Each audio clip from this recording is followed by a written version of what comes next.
What's going on, everybody? And welcome back to 30 Minutes to Unwind. I'm Corey. Whatever you're doing, wherever you're at, I'm glad you decided to stop by. Remember to tell a friend to tell a friend. For show details, you can follow me on all your social media platforms at controlroom_media. Control is spelled Charlie, November, Tango, Romeo, Lima. New episodes are available every Tuesday by searching 30 Minutes to Unwind wherever you listen to your favorite podcast at. All right, just a friendly reminder. If this is your first time listening to the show, I'm not a doctor. I'm not a psychiatrist. The things I share with you are from my life experiences. So what works for me may not work for you. This is all about awareness. All right. Last episode, we talked about human nature and how we're often wired to put other people's needs ahead of our own. We stay busy and we keep saying yes, but understanding human nature is only one part of the equation. The other part is recognizing that every day we're making choices about where our time, where our energy, and where our attention goes. And today we're talking about the next step, because understanding why we do something is important. But eventually we have to ask ourselves, what am I going to do with that information? That's where your time, your choice comes from. Every day we're making choices about where our time goes. Some of those choices are intentional. Others happen because we're moving so fast that we're operating on autopilot.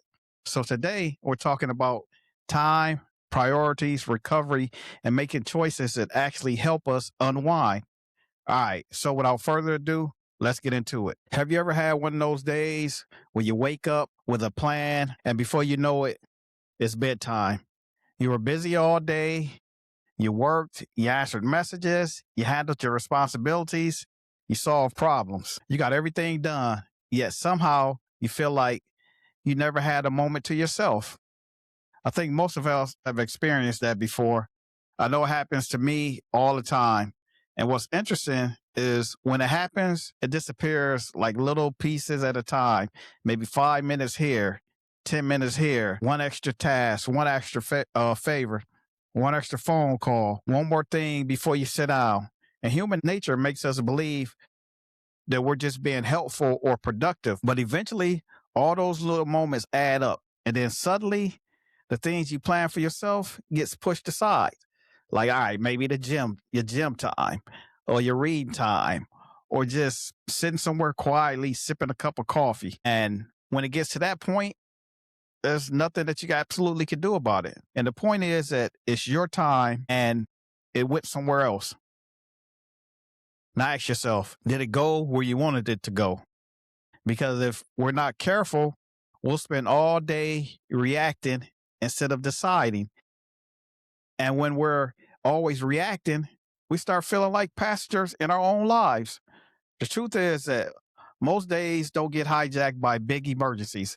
Most of the time, our days get redirected by small decisions we barely notice.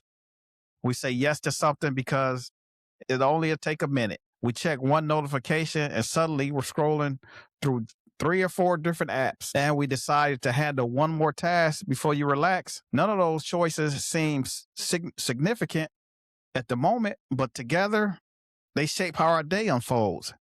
And that's when human nature comes into play.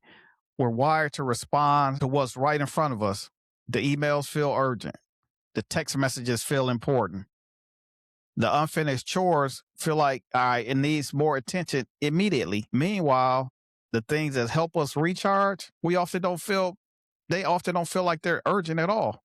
Nobody is texting us saying, hey, don't forget to take 20 minutes for yourself today. Nobody's going to call and remind us, hey, sit down quietly and relax. So, you can restore things that often get pushed behind from all the demand on us. What's even more interesting is that many of us end the day wondering, all right, dang, why am I so exhausted? We feel like we're moving nonstop, but we can't point out one single thing we did for ourselves. That's because productivity and fulfillment are always the same thing. You can have a full day and still feel empty. You can check every box on everything on your to-do list and still feel like something is missing. Sometimes what's missing isn't more accomplishments. Sometimes what's missing is ownership of your own time. And that's the challenge for us in this episode. Before the day gets underway tomorrow, take a moment and ask yourself, what part of the day is going to belong to me? Not to work, not to your family responsibilities, not to errands, not to notification, just me. Because if we don't intentionally claim a piece of our own day, life will gradually claim it for us and it'll take it away. All right, here's a simple question. What's important to you? Most people will answer pretty quickly. All right, my family is important, my health, my friends, my faith, my peace of mind, rest, personal growth. Those are like the common answers that most people are going to give all the time. Now, here's a harder question. If somebody looked at your schedule from the last 7 days, would they come to that same conclusion? That's the priority test. Because priorities aren't just what we say, they're where our time actually goes. And that's not always easy to hear. I had times where I realized I was spending more time maintaining things instead of enjoying things. I was checking boxes, completing tasks, moving from one responsibility to the next. But the things that actually mattered to me were getting whatever time happened to be left over. And that's backwards. Imagine treating yourself like your phone battery. You use it all day and you never charge it until it's almost dead. Eventually, it's going to stop performing. And people aren't quite different. Eventually, something starts filling off, not because you're lazy, not because you're failing, but because you're human. And humans need more than just productivity. All right. Before we move on, I just want to ask you one more thing. It's not a question for me, not a question for social media, just a question for yourself. If you looked at how you spent your free time over the last week, what would I learn about what matters to you most? Think about that for a second. Would you see family? Would you see rest? Would you see all your hobbies? Would you see personal growth? Would you mostly see obligations and responsibilities? Now let's make it a little tougher. When was the last time you intentionally set aside time for yourself without feeling guilty for it? Not because you earned it, not because you were exhausted, not because you finally reached your breaking point, just because you knew you needed it. For a lot of people, that's the harder question. It's harder than what it sounds. We often treat our unwind time like a reward. Sometimes we get after every task, we will take a break. The problem is that the task list, it almost never ends. There's always another email, another errand, another responsibility, another thing that's competing for your own attention. All right, let's talk about recovery, because recovery is different from simply being off work. You can be off work and still mentally you're exhausted. Recovery is when your brain actually gets a chance to reset. The challenge is that recovery usually doesn't happen by accident. Life will fill every empty space if you let it. You finish one responsibility and another one's going to show up. You clear one task, you got two more to finish. There's always something that could be done. The dishes, the emails, yard work, running errands, projects, anything. It's always something to do. And that's why your recovery time has to be protected. Not because you're avoiding responsibility, but because you're preserving your ability to handle responsibilities. Think about, all right, professional athletes. Everybody watches sports. Nobody questions athletes why they recover after a game. Nobody says they need to play immediately another 4 quarters after they just finished, because recovery is part of their performance. Yet somehow we expect ourselves to just keep going nonstop. The truth is, protecting your unwind time, it isn't selfish, it's maintenance, and maintenance keeps things running. Now, here's something else worth thinking about. Most of us are good at recognizing when our devices needs maintenance. When your phone battery gets low, we charge it. When our car needs gas, we stop, we fill it up, even though it's expensive.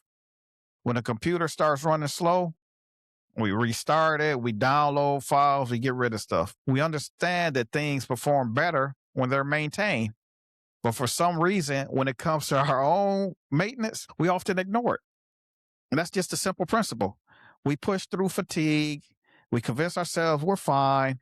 We tell ourselves, all right, we'll rest later. And the problem is that later has a way of turning into next week, next month, or someday when things finally slow down.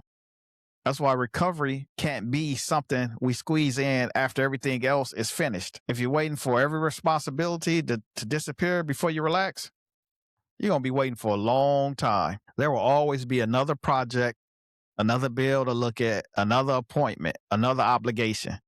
The finish line is just going to keep moving, and your human nature makes us believe we're being productive by constantly staying busy. But because being busy and being effective aren't always the same thing, sometimes the most productive thing you can do is step away for a little while so you can come back with a clearer mind and more energy. Let's think about that for a second. Just step away. I think that's where a lot of people get stuck. They treat recovery like a reward. They tell themselves, once I get everything done, then I'll relax. But recovery isn't a reward for surviving the day.